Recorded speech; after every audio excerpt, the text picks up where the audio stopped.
Hello and welcome back to the building of the Svenson Jungmeister.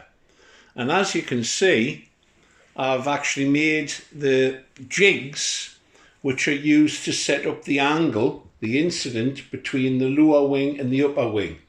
And in this case, it's 0 incident for the lower wing and -1 degree for the upper wing.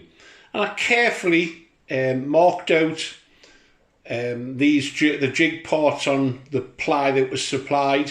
I did notice that there are 2 different positions on the plan that the jigs are shown, and surprise, surprise, each time you look at the jig, they're slightly different. But that was just in the way they were actually jigged up rather than the angles. So I made the pair, worked out that the strut support goes on the rear to allow easy access for the cabanas, which need to be jigged and angled correctly to the front. Now, I'm sure that's going to be a twitchy job to do. I'm sure that there'll be a profanity or 2 in the process, so I'll make sure nobody's around, but it's something that you've got to get right. I will screw the jig, I believe, here and here to the frame temporarily, just to make sure that it's secure. At the moment that's just balanced, and once that's done I'll be able to put the cabana on, and that's a major step forward. I'll be honest with you, it's something that I haven't been looking forward to doing, but it's got to be done. So this is what you get in the kit. It's been brazed, which obviously will be very strong, and by soldering on these electrical connectors to the bottom and the top, I'll then have an anchor point for the lock nuts that I've actually added into this, which was slightly different. They were different to the ones that were supplied. So I'm very impressed with the sort of presence it has. She's a big beast. She seems to take up an awful lot of space. Even though I don't think the wingspan is excessive, the physical bulk of the model I think is very impressive.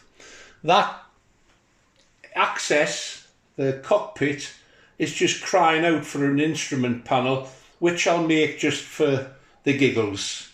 Up to now, I've been really impressed with the build. It is very much old school.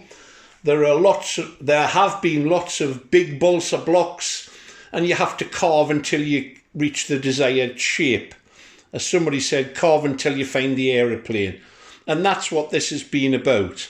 Lots of shavings, lots of sawdust, but it's getting there. And I think that the covering, it's going to be in polyester.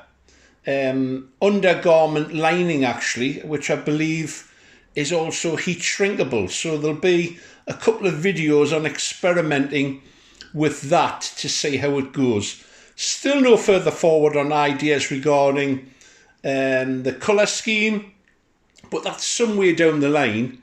The fairings have been added to the undercarriage, and I think they improve the general appearance of the model.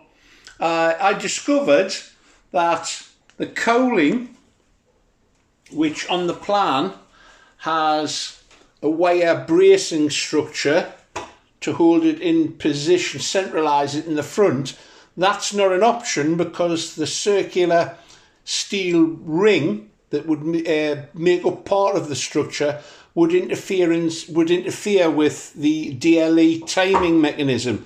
So that's a no-no. I think it's going to have to be a dummy radial engine job, which is just more modelling, so why not?